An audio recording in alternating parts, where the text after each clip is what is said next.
The wind howled through Ironwood Hollow, a sprawling expanse of sagebrush and cracked earth in eastern Montana's Badlands, where the horizon stretched so wide it seemed to swallow the sky. The air carried the sharp tang of sage and the faint, mineral bite of dust kicked up by a restless breeze.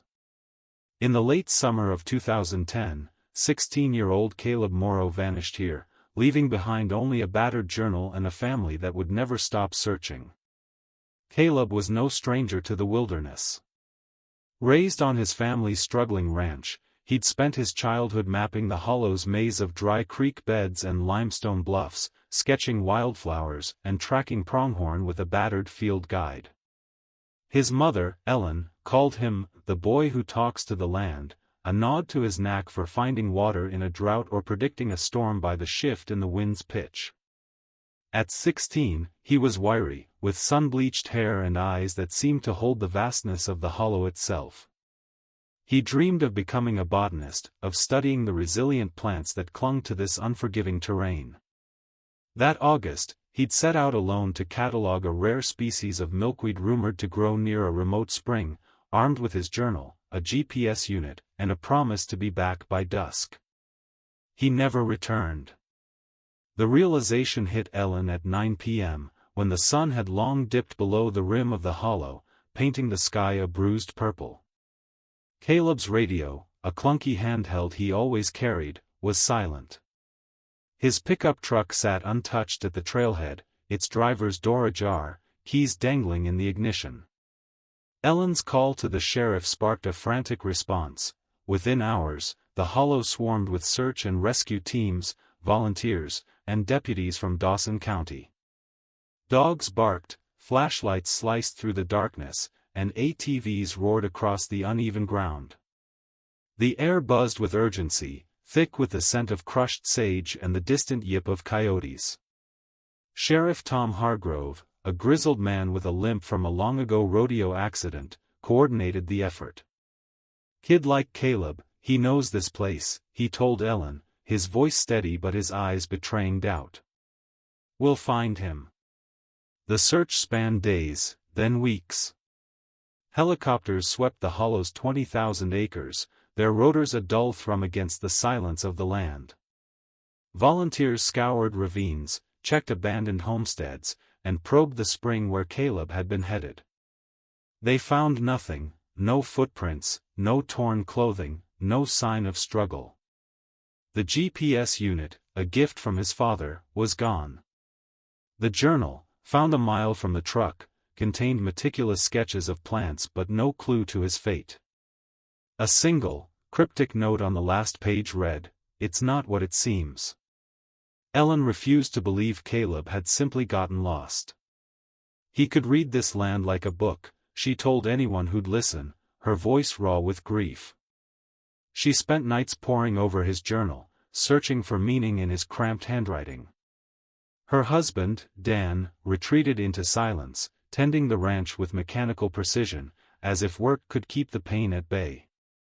Their younger daughter, 12-year-old Lila, clung to Caleb's field guide, whispering his name like a prayer. By October, the search was scaled back. The hollow's vastness had won. No evidence of foul play, Hargrove concluded, though he admitted the lack of clues was baffling. A kid with Caleb's skills doesn't just vanish. The case went cold, a wound that festered in the Morrow family and the small town of Glendive, where rumors swirled. Caleb had run away, or been taken, or fallen into a hidden sinkhole. Ellen ignored them all. She walked the hollow weekly, her boots wearing paths through the sage, her eyes scanning for anything, a scrap of fabric, a glint of metal, that might bring her son back. 5 years passed, then 10. The hollow remained unchanged, its silence a rebuke to human hope. Ellen became a fixture in Glendive, a gaunt figure handing out faded flyers with Caleb's photo, her dark eyes hollowed by loss. Lila, now a sharp-eyed 22-year-old, joined her mother's search, driven by a mix of guilt and loyalty. She'd been too young to help back then, but now she studied geology at Montana State, hoping to understand the land that had swallowed her brother. Dan, broken by years of waiting, left the ranch in 2018, unable to face the hollow's endless questions. In August 2025, the case cracked open. A team of paleontologists from the University of Montana, led by Dr. Sarah Keene, was excavating a fossil bed in the hollow's northern reach. Keene, a meticulous woman with a penchant for unraveling ancient mysteries, noticed something out of place: a weathered leather satchel, half buried in a dry wash. Inside was a rusted GPS unit, its screen cracked but still bearing Caleb's initials scratched into the case. Nearby, a glint of metal caught her eye: a small, tarnished knife with a bone handle, etched with the initials CM. The discovery was electric. Keene, who'd grown up hearing whispers of the lost Morrow boy, alerted the sheriff's office. Sheriff Hargrove, now nearing retirement, handed the case to Ranger Maya Torres, a state park investigator with a reputation for solving cold cases. Torres, a former SAR volunteer with a scar across her cheek from a climbing accident, had a knack for reading landscapes and people alike. She arrived at the hollow with a forensic team, her boots crunching on the parched earth. The satchel and knife were sent for analysis, but the GPS unit yielded a bombshell: its memory held coordinates for a remote canyon, one never searched in 2010. "Why didn't we look there?" Torres muttered, her brow furrowed. The canyon was treacherous, riddled with unstable shale and hidden drop-offs, but Caleb's expertise made it unthinkable he'd misjudge it. Ellen and Lila joined Torres at the site, their hope fragile but fierce. The canyon revealed more: a faded scrap of Caleb's jacket, snagged on a thorn bush, and a single, inexplicable find: a small pile of stones arranged in a perfect circle, as if placed deliberately. "He wouldn't do this," Ellen whispered, her fingers tracing the stones. "This isn't Caleb."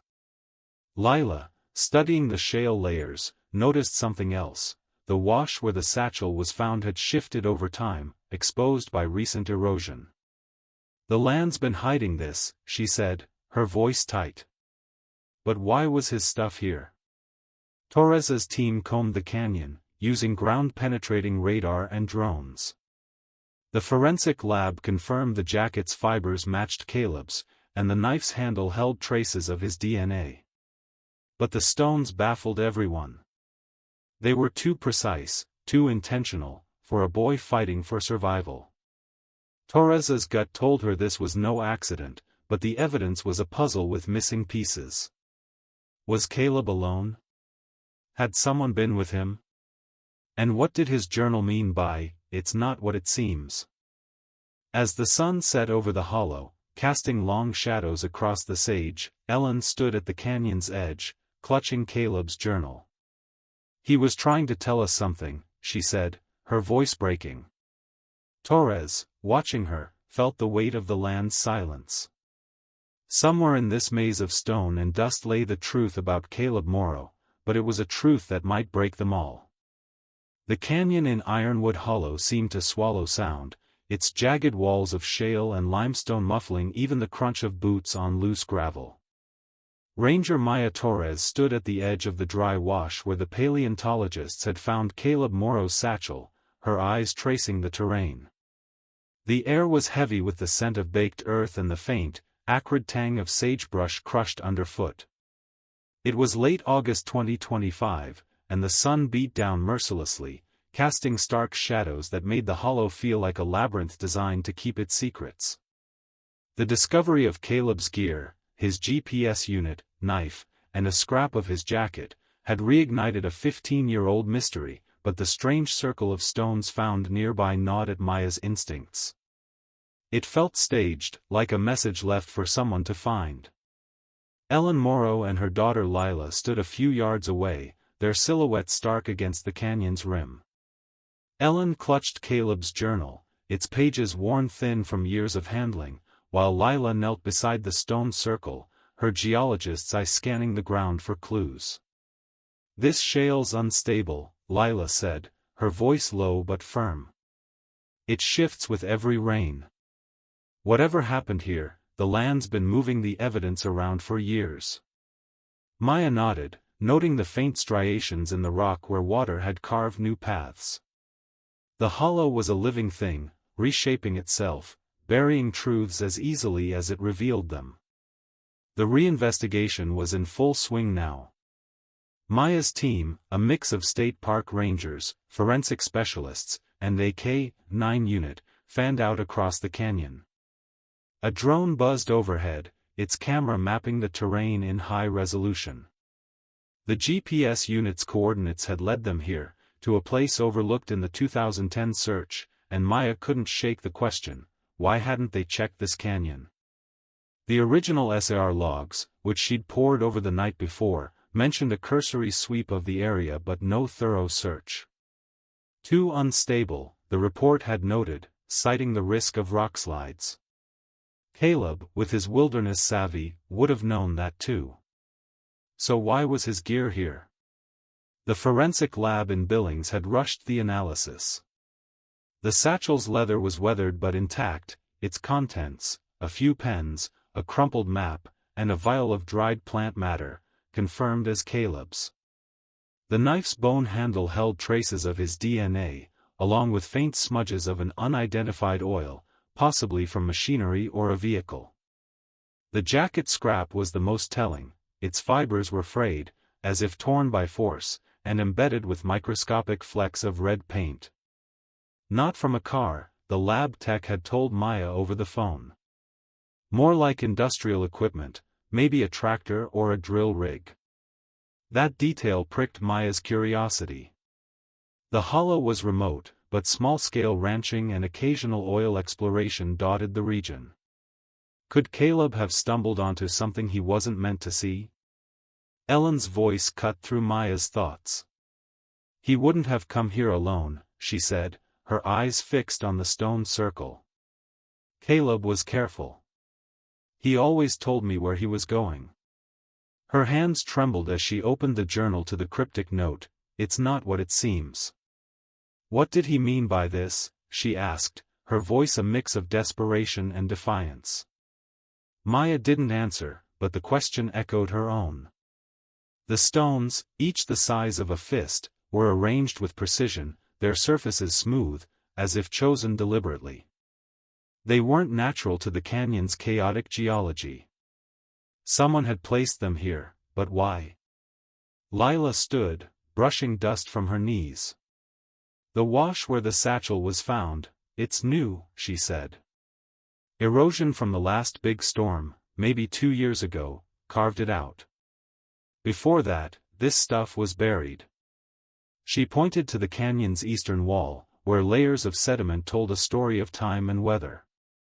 If Caleb was here, the land hid him until now. Maya nodded, impressed by Lila's sharp reasoning. The young geologist's training was proving as valuable as any forensic tool. The paleontologists, led by Dr. Sarah Keene, were still on site, their excavation paused to assist the investigation. Keene, a wiry woman with a no-nonsense demeanor, approached Maya with a tablet displaying the drone's footage. "Look at this," she said, zooming in on a faint trail leading from the wash to a narrow slot canyon a quarter-mile away.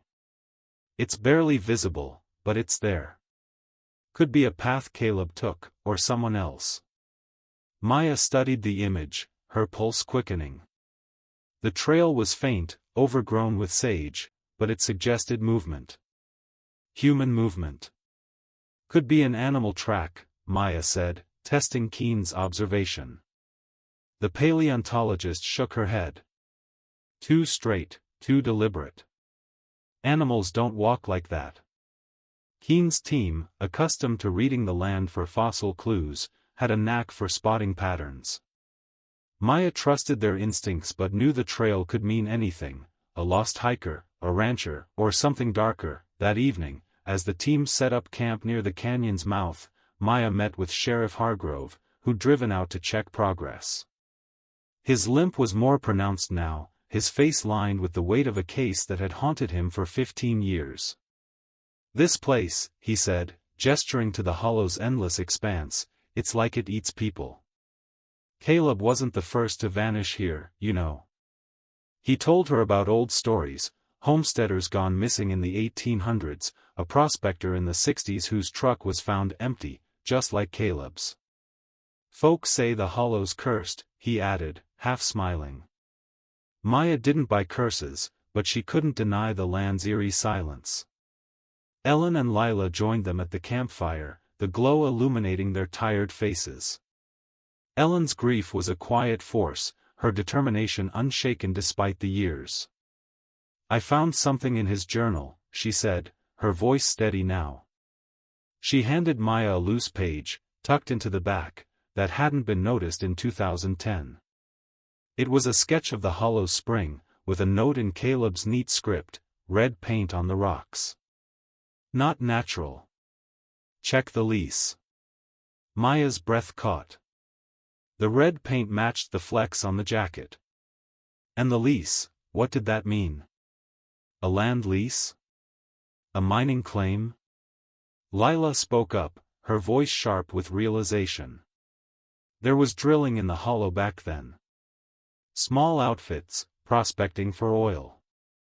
Caleb was always poking around, documenting stuff. What if he saw something he wasn't supposed to? The idea hung in the air, heavy as the dust. Maya's mind raced. Oil exploration meant equipment, workers, and money, plenty of motive to keep secrets. But Caleb was a kid, not a threat. Why would anyone target him? As night fell, the hollow grew colder, the wind carrying a low moan that seemed to rise from the earth itself. Maya's radio crackled, and a deputy's voice broke through. "Ranger Torres, we found something in the Slot Canyon. You need to see this." Her heart pounded as she grabbed her flashlight and motioned for Ellen and Lila to stay put. The deputy's tone was tight, urgent. Whatever they'd found, it wasn't good. She followed the trail to the Slot Canyon, its walls closing in like a trap. The deputy, a young man named Ruiz, stood beside a shallow crevice, his face pale. There, wedged between two slabs of shale, was a single hiking boot, Caleb's, unmistakable from the custom laces Ellen had described. But it wasn't the boot that froze Maya's blood. It was the faint, rusted stain on the rock nearby, too deliberate to be natural. A smear of red paint, just like Caleb's note described. And beside it, scratched into the stone, was a single word: help. The Slot Canyon's walls loomed like sentinels, their jagged edges slicing the moonlight into slivers. Ranger Maya Torres knelt beside the crevice where Deputy Ruiz had found Caleb Morrow's boot, her flashlight beam fixed on the rusted smear of red paint and the word help scratched into the shale. The air was thick with the musty scent of damp rock and the faint, metallic tang of something older, decay, perhaps, or the ghost of long-spilled oil. It was August 2025, and the discovery of the boot, coupled with the eerie message, had turned the reinvestigation into something darker. Maya's pulse thrummed in her ears. This wasn't just a lost hiker case anymore. She traced the scratched word with a gloved finger, noting its shallow, frantic lines. "Caleb's work," she muttered, though doubt gnawed at her. The boy was meticulous, his journal filled with precise sketches and notes. This felt desperate, rushed, unlike him. The boot, scuffed but intact, bore his custom green and black laces, a detail Ellen had mentioned years ago. The red paint, though, was the real puzzle. It matched the flecks on the jacket scrap and Caleb's journal note about red paint on the rocks. Maya's mind churned. Was it a marker? A warning? Or something left to mislead? Back at the camp, Ellen and Lila waited, their faces pale under the flickering campfire. Maya had radioed them to stay put, but Ellen's eyes burned with a need to see the find. "Is it his?" she asked, her voice cracking as Maya approached. Maya nodded, holding up a sealed evidence bag with the boot. Ellen's knees buckled, and Lila caught her own face tight with grief. "There's more," Maya said carefully. A word carved in the rock. Help. And more of that red paint. Lila's eyes narrowed. He was trying to tell us something, she said, echoing her mother's earlier words. But who was he asking for help from? The next morning, the investigation intensified. Maya's team expanded, bringing in a forensic anthropologist, Dr. Neil Carver, whose expertise in bone analysis had cracked a decade-old missing persons case in Wyoming. Carver, a wiry man with a perpetual squint, examined the crevice where the boot was found. No remains yet, he said, his voice clipped. But the soil here's disturbed, could be from erosion or someone digging. He pointed to faint striations in the dirt, barely visible under the shale's overhang. If there's a body, it's deeper, or it was moved. Maya's stomach twisted. The idea of Caleb's remains being relocated felt deliberate, sinister. The drone team, led by a tech named Priya, mapped the slot canyon's full length, revealing a network of narrow passages that twisted deeper into the hollow. One section, barely accessible, showed signs of human activity: scuffed rock, a broken sagebrush branch, and a faint tire track half buried in dust. Not recent, Priya said, zooming in on the footage. But it's a heavy vehicle, maybe a truck or a rig. Maya's thoughts snapped back to the oil traces on Caleb's knife. The hollow had seen small-scale oil prospecting in 2010, mostly wildcat outfits chasing shallow wells. Could Caleb have stumbled onto one? Ellen's discovery in Caleb's journal, the note about red paint on the rocks, and check the lease, became the investigation's linchpin. Maya sent Deputy Ruiz to the Dawson County Records Office to dig into land leases from 2010. Meanwhile, Lila, with her geology background, analyzed the canyon's shale layers. This area's unstable, she told Maya, pointing to a fault line visible in the drone footage. A quake or heavy equipment could have triggered a slide back then. If Caleb was here, he might have been caught in it, or seen something he wasn't meant to. Her voice wavered, but her eyes were steady, piecing together the land's story like a puzzle. Dr. Sarah Keene, the paleontologist who'd found the satchel, offered another lead. Her team had interviewed locals while excavating, and one, an old rancher named Amos Tate, mentioned a dispute over land leases in the hollow around 2010. Said some company was drilling without proper permits, Keene recounted. Locals were mad, thought it was ruining the grazing land. Then it all went quiet. Maya's jaw tightened. Caleb, with his habit of poking around, might have wandered into a conflict bigger than himself. That afternoon, Ruiz returned with a file from the county office, his face grim. Found something weird, he said, spreading documents on a folding table. The hollow's northern section, including the slot canyon, had been leased to a company called Redstone Energy in 2009.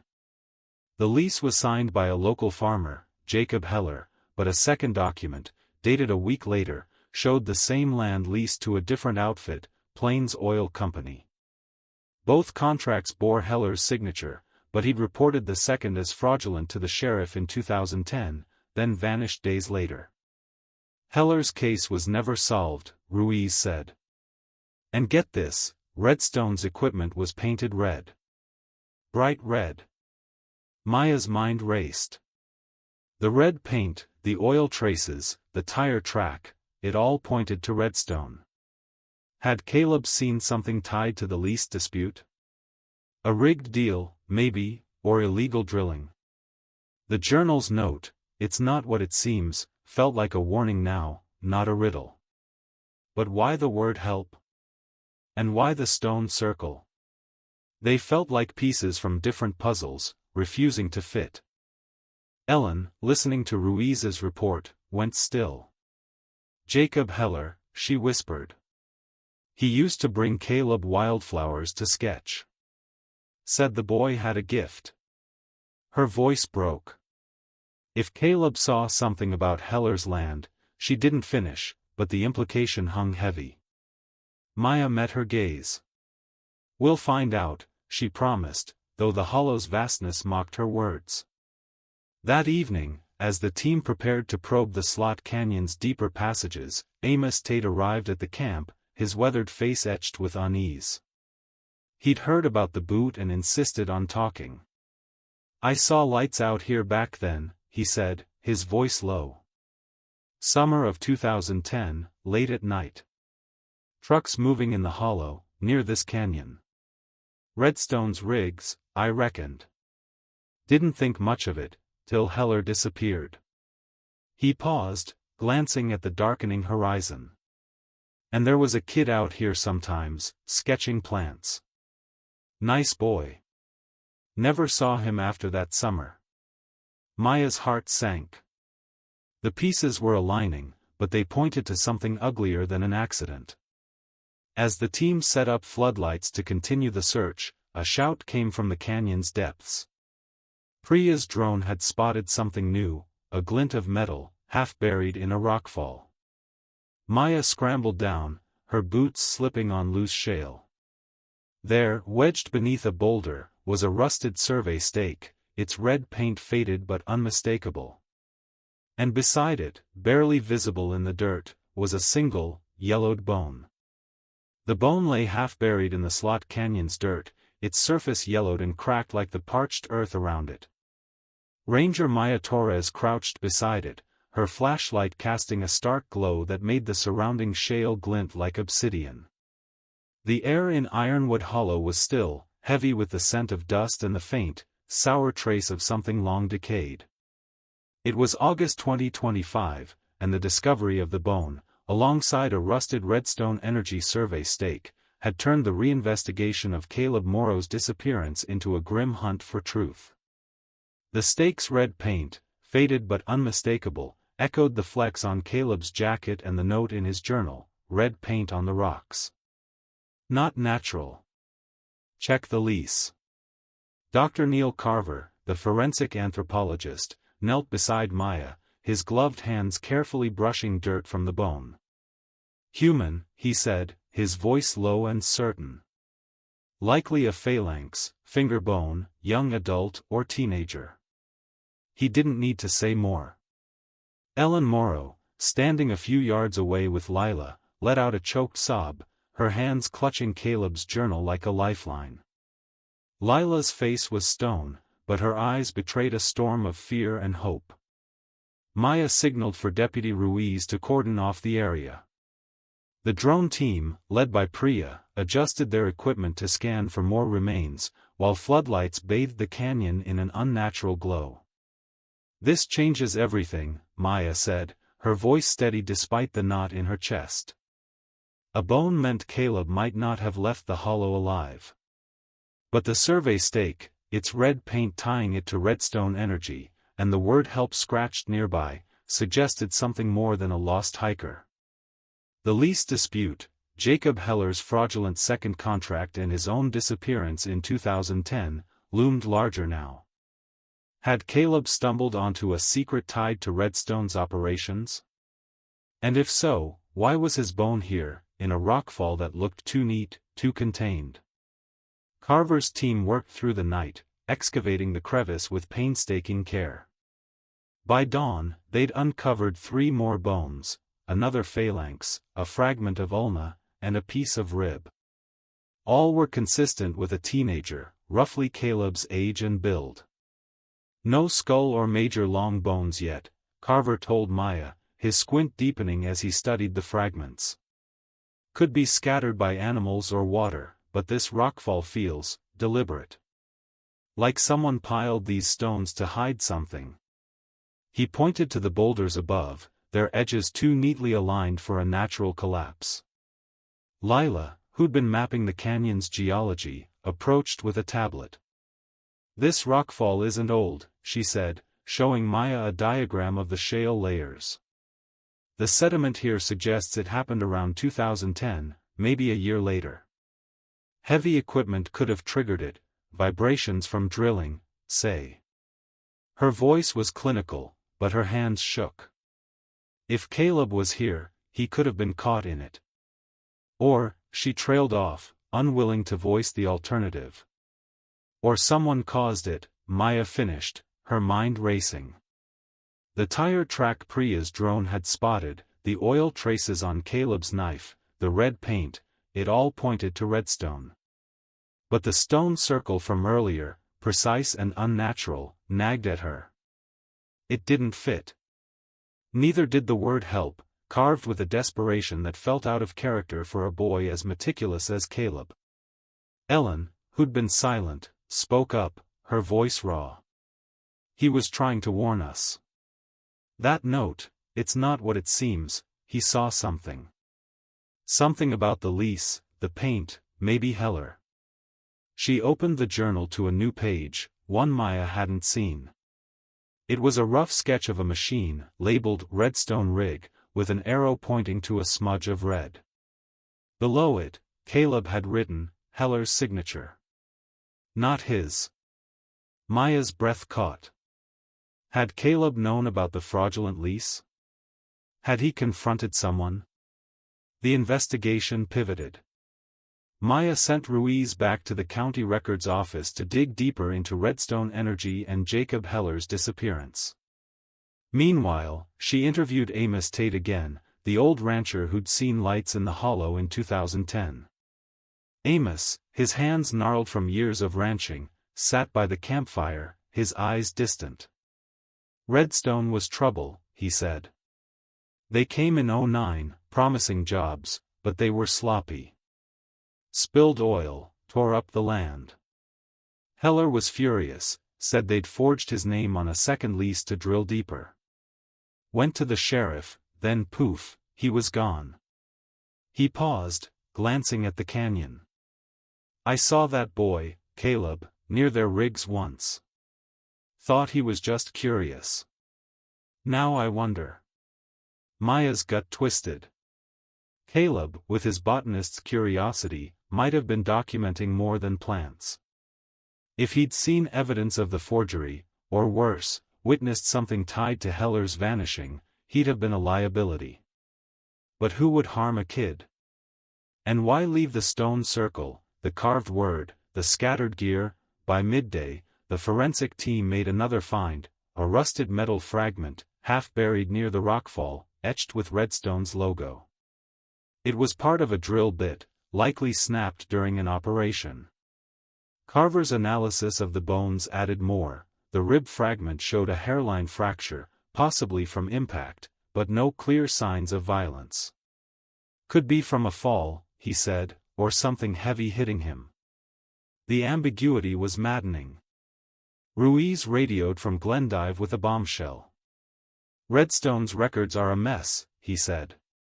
The company folded in 2012, but I found a name, Vincent Cole, their site manager in 2010. He signed the second lease as a witness, claimed he saw Heller in person. But Heller's family swore he never signed it. And Cole? He left town right after Heller vanished. Maya's jaw tightened. Cole was a lead, maybe a suspect. She ordered Ruiz to track him down, though 15 years had likely scattered his trail. As the sun dipped, casting the hollow in a golden haze, Ellen and Lila joined Maya at the rockfall site.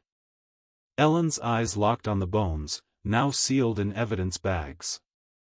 Is it him? She whispered. Maya hesitated. We'll need DNA to confirm, she said gently. But it's likely. Ellen nodded, tears spilling silently. Lila, clutching her tablet, pointed to the survey stake. That's not just a marker, she said. It's too deep, too deliberate. Someone wanted this spot remembered, or hidden. That night, as the team prepared to excavate deeper, Priya's drone picked up an anomaly, a faint heat signature, barely detectable, in a crevice 50 yards from the rockfall. Maya's heart raced. It could be an animal, a geothermal quirk, or something else. As she led a small team toward it, flashlight beams cutting through the dark, a gust of wind carried a faint, mechanical hum from the canyon's depths. It stopped as quickly as it started, leaving only the hollow's eerie silence. And then, from the crevice, a glint of something unnatural, a second survey stake, its red paint fresh, as if placed yesterday. The second survey stake gleamed under Ranger Maya Torres's flashlight, its red paint vibrant against the slot canyon's muted grays. Unlike the rusted relic found with Caleb Morrow's bones, this stake looked new, its edges sharp, as if driven into the crevice mere days ago. The air in Ironwood Hollow carried a chill now, despite the August heat, and the faint hum Maya had heard moments earlier lingered in her mind like a warning. It was August 2025, and the reinvestigation into Caleb's 2010 disappearance had unearthed more than bones, it had stirred something alive in the hollow's depths. Maya crouched beside the stake, her gloved hands tracing its surface. No rust, no weathering, just pristine metal stamped with Redstone Energy's logo. "This isn't from 2010, she said, her voice tight. Deputy Ruiz, standing nearby, shone his light into the crevice. "Someone's been here recently," he said. "Why mark this spot now?" The question hung heavy, unanswered. The crevice was narrow, barely wide enough for a person, but Priya's drone had detected a faint heat signature here, now faded. Maya's gut screamed, someone was watching, or had been. Ellen Morrow and her daughter Lila stood at the canyon's edge, their faces etched with exhaustion and dread. Ellen's eyes fixed on the new stake, her hands clutching Caleb's journal. "They're covering something up," she whispered, her voice raw. "First Caleb, now this." Lila, her geologist's instincts sharp, knelt to examine the surrounding shale. "The dirt's been disturbed," she said, pointing to faint scuff marks. "Not by erosion, by boots. Recent ones." Maya nodded, her mind racing. The fresh stake, the hum, the boot prints, it felt like the hollow was speaking, but in a language she couldn't yet decipher. Dr. Neil Carver, the forensic anthropologist, joined them, his squint deepening as he studied the stake. "This isn't just a marker," he said. "It's a claim. Someone's staking out this spot, maybe to keep others away." He gestured to the crevice's walls, where faint scratches suggested tools had been used recently. "Could be tied to the bones, or something else buried here." Maya's thoughts flashed to the least dispute, Jacob Heller's fraudulent second contract with Redstone Energy, his disappearance, and Caleb's note about Heller's signature. Not his. Had Caleb uncovered evidence of the forgery? And was someone still guarding that secret? The forensic team expanded their search, using ground-penetrating radar to scan the crevice. The results were immediate: an anomaly, a dense mass buried deeper in the sediment. Carver's team began excavating, their tools scraping against the shale with a sound like whispered secrets. By midday, they uncovered a metal box, rusted but intact, its lock broken. Inside were documents, yellowed permits and maps from Redstone Energy, dated 2009, and a single photograph of a drilling rig, its red paint vivid even in the faded image. Scrawled on the back, in unfamiliar handwriting, Heller's cut. "Keep quiet." Maya's pulse quickened. The documents confirmed Redstone's unauthorized drilling, and the note suggested a payoff, or blackmail. But whose handwriting was it? And why was the box buried here, near Caleb's bones? Ellen, peering over Maya's shoulder, gasped. "That's Caleb's handwriting," she said, pointing to a faint pencil mark on a map's edge, a tiny sketch of a milkweed plant, his signature flourish. "He found this," she said, her voice breaking. "He was here, and he knew." Lila's face hardened. "If Caleb found proof of the forgery, he was a threat," she said. Redstone, or whoever was behind it, had reason to silence him. And Heller? Maya nodded, but the fresh stake troubled her. Someone had been here recently, perhaps spooked by the paleontologist's dig. Were they cleaning up evidence? Or marking something new?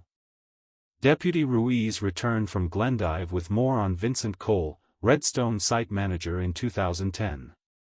He's a ghost, Ruiz said, spreading files on a camp table. Left Montana in 2011, no forwarding address. But I found a local notary, Martha Gaines, who witnessed the second lease. She's still in Glendive, runs a small office. Says she saw Heller sign it, but her story's shaky, she was nervous, kept contradicting herself. Maya's jaw tightened. A notary's word could legitimize a forgery, but why would Gaines lie? Fear? Money? Maya drove to Glendive that afternoon to confront Gaines. The notary, a wiry woman in her 60s with a smoker's rasp, fidgeted behind her cluttered desk. I saw Heller sign it, she insisted, avoiding Maya's eyes. Him and Cole, both there. But when Maya pressed, mentioning the red paint, the bones, Caleb's journal, Gaines faltered. I don't know about any kid, she said, her voice rising. I just did my job. Maya leaned in, her voice low. Someone's been back to the hollow, Martha. Left a new stake. If you know something, now's the time. Gaines's hands shook, but she stayed silent, her eyes darting to a locked drawer. Back at the hollow, the excavation yielded more, a second bone fragment, a piece of femur, buried deeper in the crevice. Carver's analysis was grim, consistent with Caleb's age, but there's a notch on it, could be from a tool or a weapon. The ambiguity was torture. Accident? Murder? The stone circle, the word help, the fresh stake, they didn't add up. Maya's team searched the crevice further, finding a scrap of cloth, not Caleb's, but stained with the same red paint. It was coarse, like a workman's glove, and smelled faintly of oil. That evening, Amos Tate, the old rancher, returned to the camp, his face pale. Heard you found more, he said, his voice low. There's something I didn't mention before. Back in 2010, I saw Cole arguing with a kid near the spring. Couldn't hear much, but the boy was holding a notebook, pointing at a rig. I thought it was just a kid being nosy. Now, he trailed off, guilt etching his weathered face. Maya's heart sank. Caleb had confronted Cole, or someone, about what he'd found. As night fell, the hollow's silence grew oppressive, broken only by the hum of the team's generators. Maya stood by the crevice, staring at the fresh stake. The hum she'd heard the previous night returned, louder now, echoing from deeper in the canyon. She signaled Priya to launch the drone, its camera sweeping the darkness. The feed flickered, then froze on a chilling sight, a figure, cloaked in shadow, moving swiftly through a side passage, carrying what looked like a shovel. Maya's radio crackled as she called for Ruiz. We've got company, she said, her voice steady but urgent. The hollow wasn't done with its secrets, and someone was desperate to keep them buried. The drone's feed flickered on Priya's tablet, the shadowy figure vanishing into the slot canyon's depths as swiftly as it had appeared. Ranger Maya Torres's heart pounded, the hum of machinery still echoing in her ears, a low, mechanical pulse that seemed to rise from Ironwood Hollow itself. The air was thick with the scent of dust and sage, sharpened by the chill of the August 2025 night. The fresh survey stake, the bones, the red paint, and now this fleeting figure, it all pointed to a truth the hollow had guarded for 15 years. Caleb Morrow's disappearance was no accident, and someone was still protecting that secret. Ruiz, with me, Maya barked into her radio, grabbing her flashlight and sidearm. Deputy Ruiz, his face taut, fell in step as they moved toward the side passage where the figure had vanished. Priya stayed behind, guiding the drone to track from above, its infrared picking up faint heat traces in the narrow ravine. They're moving fast, Priya's voice crackled through the radio. Heading north, toward the old spring. Maya's mind flashed to Caleb's journal, red paint on the rocks. Check the lease. The spring was where he'd been headed in 2010, cataloging milkweed. Was this where it all began? Ellen and Lila Morrow watched from the camp, their silhouettes rigid against the floodlights. Ellen's hands gripped Caleb's journal, her eyes burning with a mix of fear and resolve. "Be careful," she called, her voice barely audible over the wind. Lila, clutching her tablet with geological maps, stepped forward. "That passage connects to a fault line," she said. "It's unstable, watch for loose shale."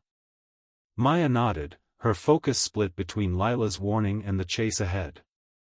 The hollow felt alive, its walls closing in like a trap.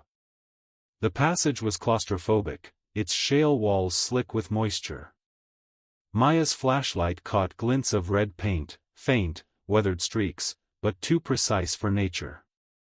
Ruiz pointed to fresh boot prints in the dirt, their treads deep and modern.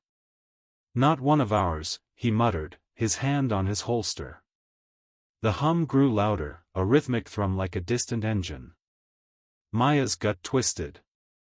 Was it a generator? A drill? Or something left behind by redstone energy, reactivated after years of silence? The drone feed cut out abruptly, Priya's voice urgent over the radio. Signals jammed.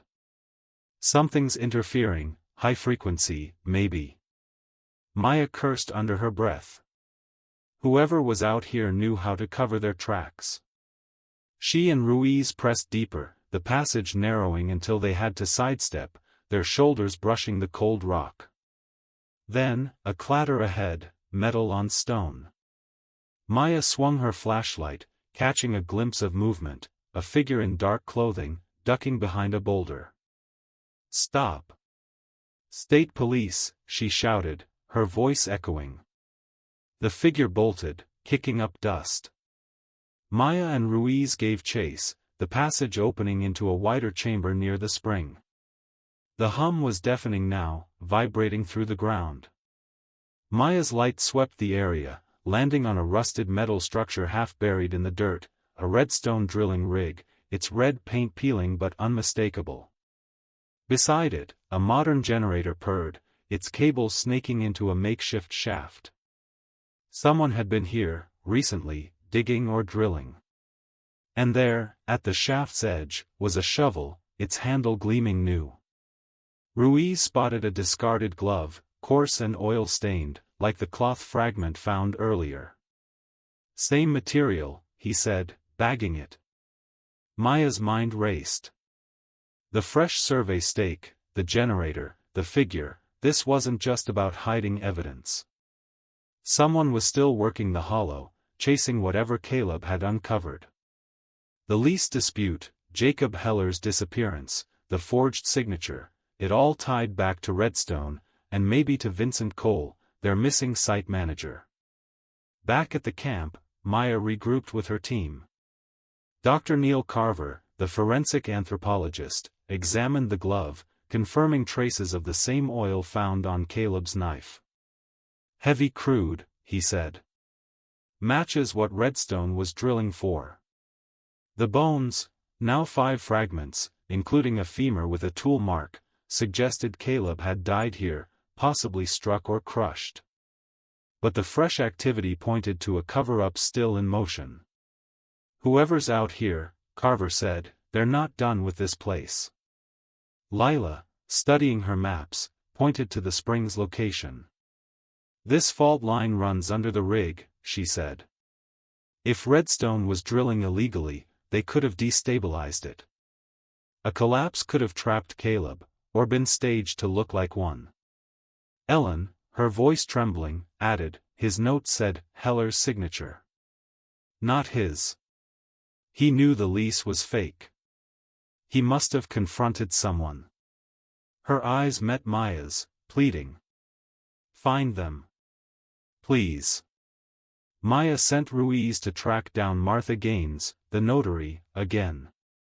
Her shaky story about witnessing Heller's signature was crumbling, and Maya suspected she knew more about Cole, or whoever was still prowling the hollow.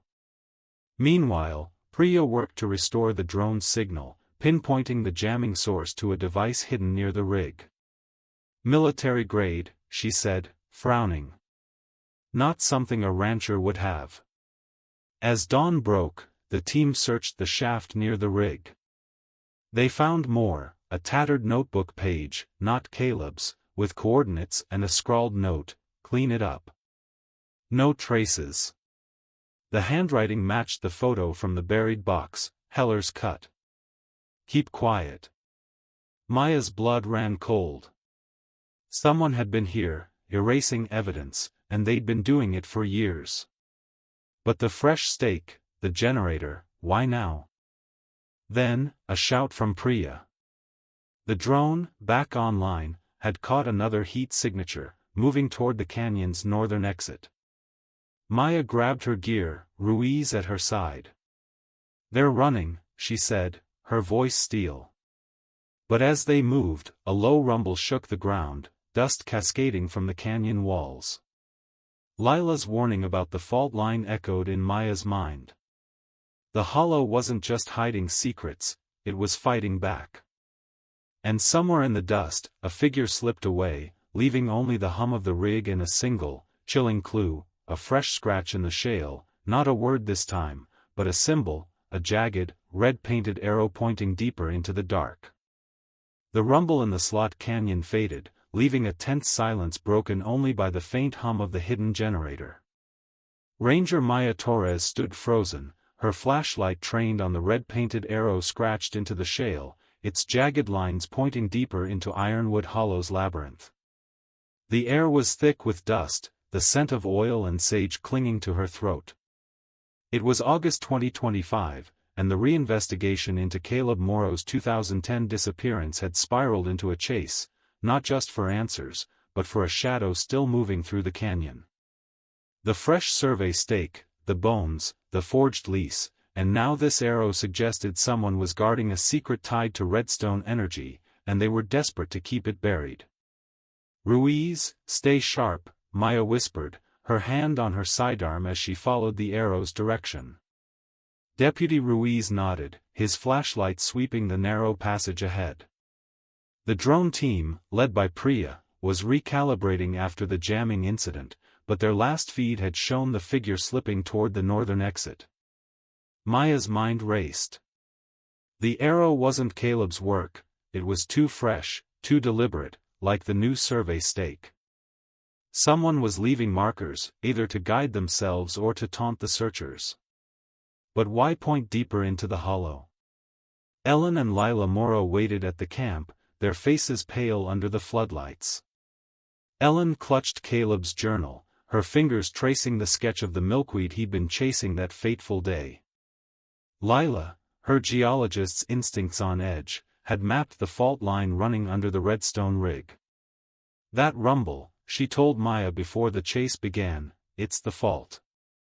Something stressing it, maybe the drilling never stopped." The idea chilled Maya.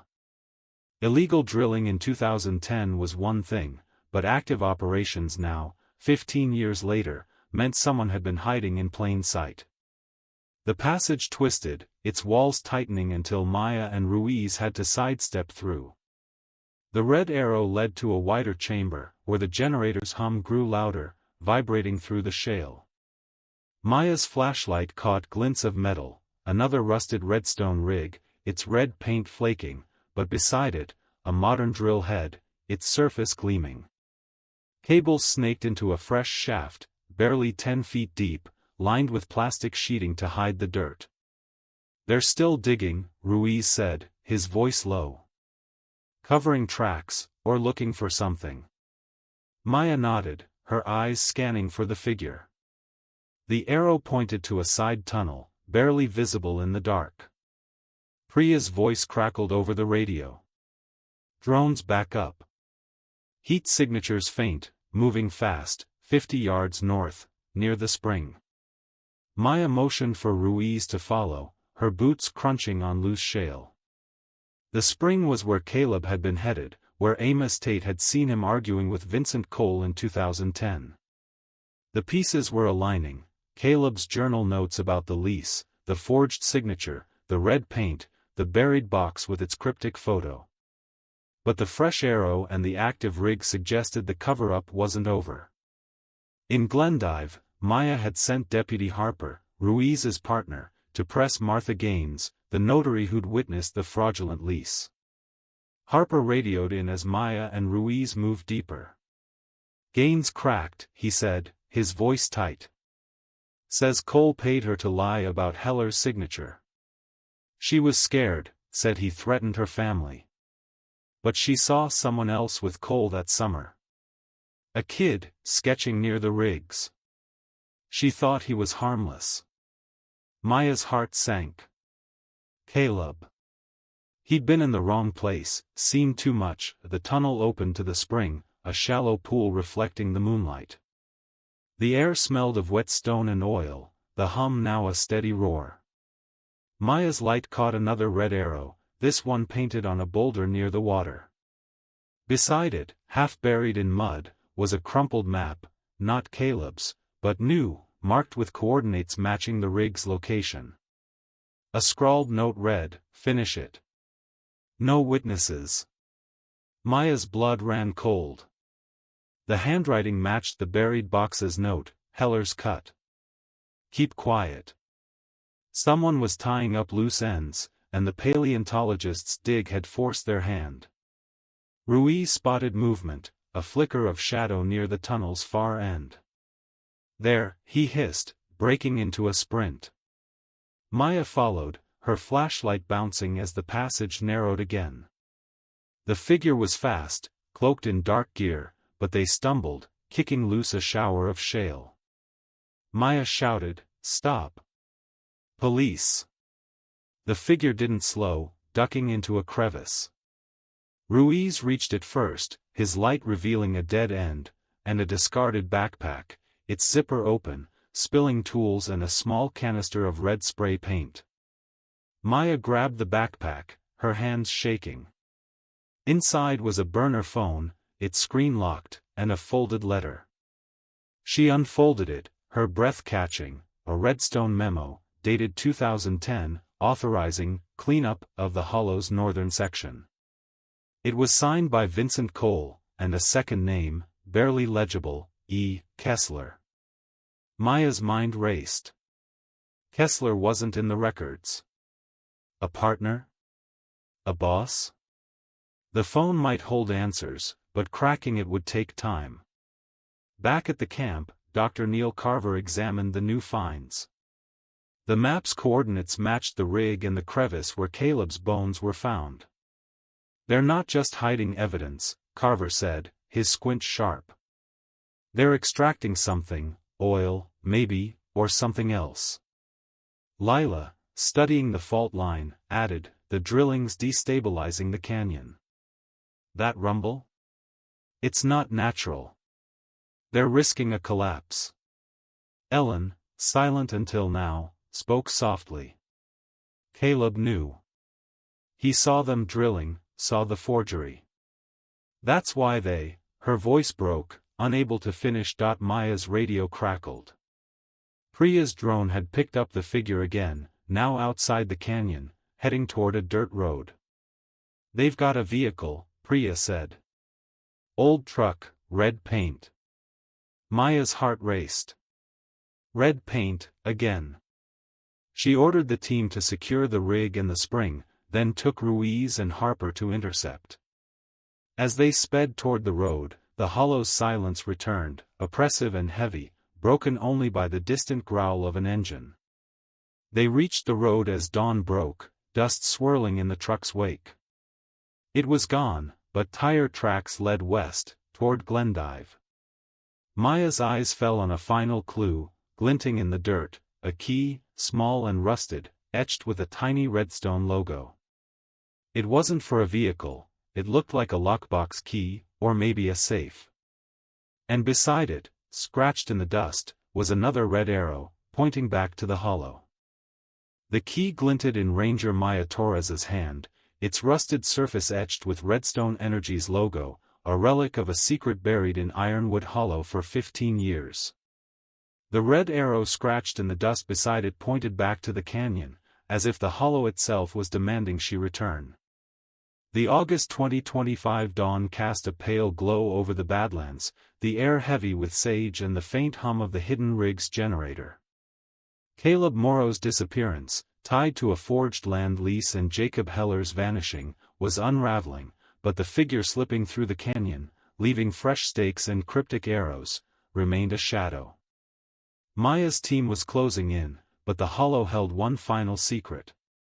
Maya, Deputy Ruiz, and Deputy Harper sped back to the Slot Canyon, following the tire tracks that vanished into the sagebrush. The key burned in Maya's pocket, its purpose unclear, a lockbox, a safe, or something else? Ellen and Lila Morrow waited at the camp, their faces etched with fragile hope. Ellen clutched Caleb's journal, its pages a map of his final days, red paint on the rocks. Heller's signature. Not his. Lila's geological maps had pinpointed the fault line under the Redstone rig, its instability a ticking clock. They're still drilling, Lila had warned. It's why the ground's shaking. Maya's gut told her the key unlocked more than a box, it unlocked the truth about Caleb's fate.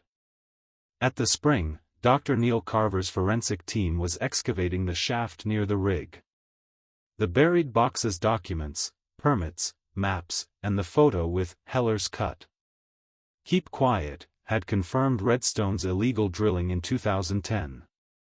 The fresh survey stake, the modern generator, and the red arrow suggested someone was still protecting that secret. Priya's drone, now shielded from jamming, swept the canyon, its feed showing no new heat signatures. The figure had vanished, but the key and the arrow were clues they couldn't ignore. Maya led the team to the spring's deepest chamber, where the rig's cables disappeared into the shaft. The red arrow on the boulder pointed to a crevice, its entrance half hidden by sage. Ruiz's flashlight caught a glint inside, a rusted lockbox, wedged between rocks, its Redstone logo matching the key. Maya's hands shook as she inserted it. The lock clicked, and the lid creaked open, revealing a single item, a USB drive, its casing scratched but intact. "Caleb's," Ellen whispered, recognizing the green sticker he'd used to mark his gear. "He hid this." Back at the camp, Priya plugged the drive into a secure laptop. It held a single video file, dated August 12, 2010.